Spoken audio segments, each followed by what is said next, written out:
আজ ছিল শনিবার আর মঙ্গলবার আমি ভেজ খাবো এই ভেবে আজকে শনি মন্দিরে পুজো দিয়ে শনিবারটা তোলার জন্য বেরিয়ে পড়েছিলাম রোহিত আর আমি। যাওয়ার পথে রোহিতের যাওয়ার ছিল কম্পিউটার ক্লাসে, তাই রোহিতকে বললাম আগে আমার সাথে মন্দিরে চল, ফেরার সময় ওকে কম্পিউটার ক্লাসে ছেড়ে দেবো। মন্দিরের সামনাসামনি কোথাও ধূপকাঠি মোমবাতির দোকান নেই, তাই জন্য একটু হেঁটে স্টেশনের নিচের দিকে চলে গেছিলাম। একটা ঠাকুমার দোকান দিয়ে ধূপকাঠি আর মোমবাতি কিনে নিলাম আমরা। তারপর ধূপকাঠি মোমবাতি দেখিয়ে পুজো আর নমস্কার সেরে বেরিয়ে পড়েছিলাম বাড়ির দিকে। বেলঘড়িয়ার এই রাস্তাগুলো মানে দেখতে কেমন সুন্দর লাগে, মনে হয় যেন অনেকটা দূরে চলে এসেছি কোথাও। রাস্তায় বেরাতে না বেরাতেই দেখলাম টিপ টিপ বৃষ্টি হচ্ছে। রোহিতকে বলে দিয়েছিলাম একটু আস্তেই চালাতে, কোনো অসুবিধা নেই একটু দেরি হলে। টিপ টিপ বৃষ্টিতে ভিজতে ভিজতে দুজনে যাচ্ছিলাম। রাস্তায় যেতে যেতে অনেকটাই ভিজে গেলাম। রোহিতকে ছেড়ে বৃষ্টিতে ফিরবো ভাবছিলাম, তখন টিপ টিপ আস্তে আস্তেই বৃষ্টি পড়ছিল, কিন্তু আমি যখনই ফিরতে লাগলাম বৃষ্টি শুরু হয়ে গেল জোরে জোরে।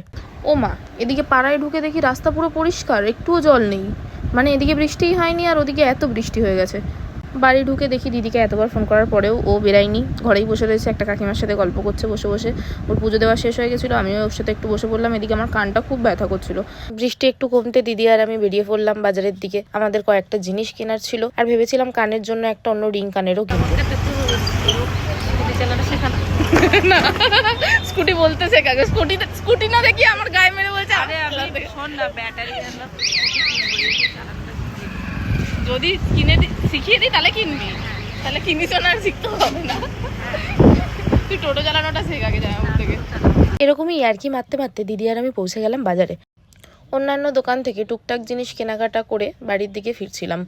বাড়ি ফেরার পথে মনে হলো একবার জয়ন্তীদির সাথে দেখা করে আসি। চলে গেলাম জয়ন্তীদির ঘরে। জয়ন্তীদি বসছিল আর দেবরাজ হি হি করছিল, আর এদিকে আমার কানটা করছিল ব্যথা। যেই না আমি কানে হাত দিলাম দেখি কানটা দিয়ে বেরোচ্ছে রক্ত। এদিকে বাড়ি ফিরে দেখি ছোট বোনও খুব কান্নাকাটি করছিল। দিদি তাই সঙ্গে সঙ্গে হাত পা ধুয়ে ওকে কোলে নিয়ে চুপ করাতে লাগলো। তারপর আমি ব্যথা কানের কানেরটা খুলে কানটা ক্লিন করে মলম লাগাচ্ছিলাম।